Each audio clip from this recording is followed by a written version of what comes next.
mga bestie, so samahan nyo akong i-review itong nabili kong small table. Ayan siya, display mini rack sa Daiso. Ito ay nabili ko ng 1,100 yen. Ito ay nabili ko kanina sa Daiso. So i-review natin. Ayan, nakakarton siya at ito yung itsura niya kapag nabuo ito. Yan. Kasi need ni Beski ng mini table doon sa tabi ng kanyang upuan. So, naisip ko tong bilhin. So, tara, buksan natin mga bestie. At buuin natin. So, ayan mga bestie, binuksan ko na. And, ayan. Meron siyang, ito yung pinaka-table niya. Ayan. Wow, ang ganda ng kanyang quality. And, ito yung likod niya. So, tingnan. Meron siyang tatlong paa mga bestie. Yan. Ito yung kanyang tatlong paa. At ito yung kanyang pinaka-baba. Ayan o, nakalagay dyan instruction. Nakalagay dyan, insert the legs into the hole on the back of the top board. Easy to assemble by one person. So, diba? Dali lang. So, dalhin natin yung kanyang tali. Goma lang pala siya. Goma. Meron siya ditong bolt.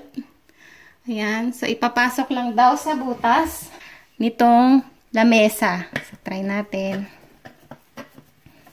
Napakadali nga lang mga bestie. Ang dali lang mga best. And then, yung isa naman, iikutin nga lang. Napakadali nga lang boy. Iikutin lang. Yan.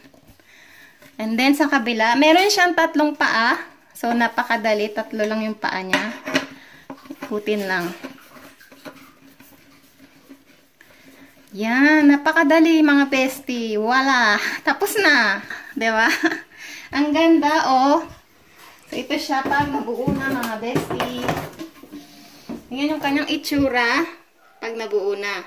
Tapos may papakita ko sa inyo. Nabili ko rin siya sa Daiso. Wait lang. So, ito din. Nabili ko rin to sa Daiso. Ayan siya. Ito ay nilalagay sa paan ng inyong chair o kaya table. So, nakalagay dyan, ISO cap. Silicone siya, silicone.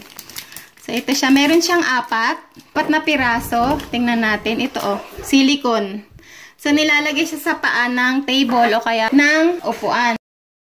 Sakto yung aking nabiling size. Yan, oh. Ayan yung purpose niyan para hindi magasgas yung sahig nyo. So, apat yung piraso niya. Ito kasing nabili kong lamesa is tatlo lang yung paa. So, okay lang naman yan. Wala namang problema. Pero meron naman siyang foam. Pero mas gusto ko pa rin lagyan nito. Papasok lang siya and then, ayan, ipupush mo lang siya. Yan, ang ganda oh. Sakto yung nabili kong size. May mas malaki pa ng konti doon pero ito, sakto lang. Ang galing, sakto yung nabili kong size. Yan, ang galing. Chodo-i or sakto. Ito ay sa Daiso ko rin nabili, mga bestie. Ito ay 110 yen. Ayan, iba-iba yung size na meron siya. Pwede siya hanggang 24 millimeter ata. Ayan, yung size niya. Ito pala, pwede siya hanggang 26 mm. Meron kasing pa-square. Ito naman yung pa-square. Meron siya hanggang 24. Nai-stretch siya. So, try na natin kung saan natin ilalagay yung table. Papakita ko sa inyo. So, ito yung sinasabi ko yung upuan ni Beskin. Diyan siya umuupo kapag nanonood siya ng TV. And, ito naman yung nabili ko. So, saktong-sakto yung laki niya at saka yung tangkad. Yung dati niyang ginagamit ay itong upuan dito. Dito niya nilalagay. So, ang pangit tingnan. Kasi doon yan sa dining area, itong upuan. So, ito na ngayon ang magagamit niya. O, di ba ang galing?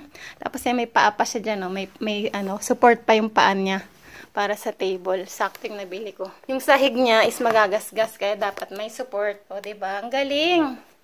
So, yun lang mga bestie, ang aking review sa table na ito, mini rack table na nabili ko sa Daiso and yung silicone supporter for chair and table. So, yun lang mga bestie, ang video ko for today. Salamat sa panonood nyo. Bye-bye!